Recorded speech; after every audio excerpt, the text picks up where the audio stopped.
This switch works great. It is really easy to use. Just plug in your devices and that's it. You don't have to even think about it. It does everything all on its own.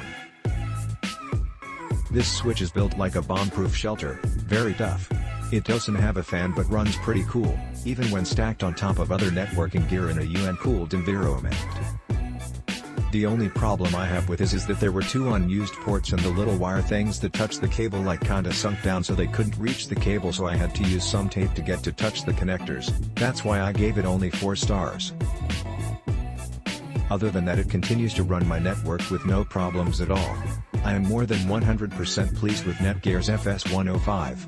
I will be receiving a GS108 switch because I need a bigger, gigabit one, and I will also be receiving a N600 router. We'll be putting reviews about those products up soon.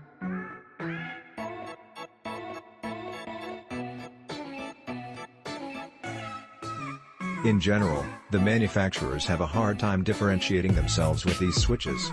They all do the same thing. But I love these little NETGEAR boxes because they are made of metal and feel like something in your hands, instead of the cheap feel of the weightless plastic ones. I have a couple of them.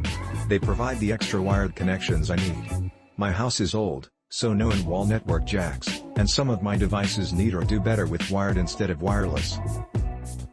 This is a nice, compact 5-port plug-and-play switch that definitely improved the speed of my local PC network. I read a review where this switch runs hot. I have all 5 ports in use and it's running around 99 degrees. My DSL modem with just 2 ports in use actually runs hotter, 101 F. Okay, 4 degrees, but you can tell a difference when you touch them.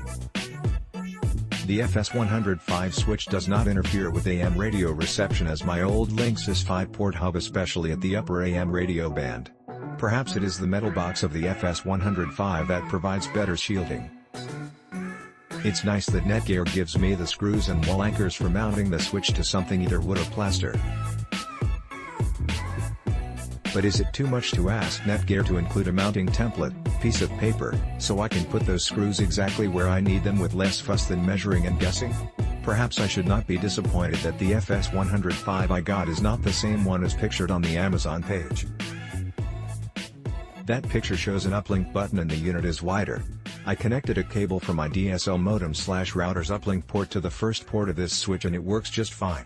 If you only need 4 to 5 ports, this is a very nice non-managed switch. And did you know that according to NETGEAR, the mean time between failure, MTBF, is twice that of either the FS108, 8-port version, or the FS116, 16-port version? It may make more sense to buy 2 of these switches from a reliability sense.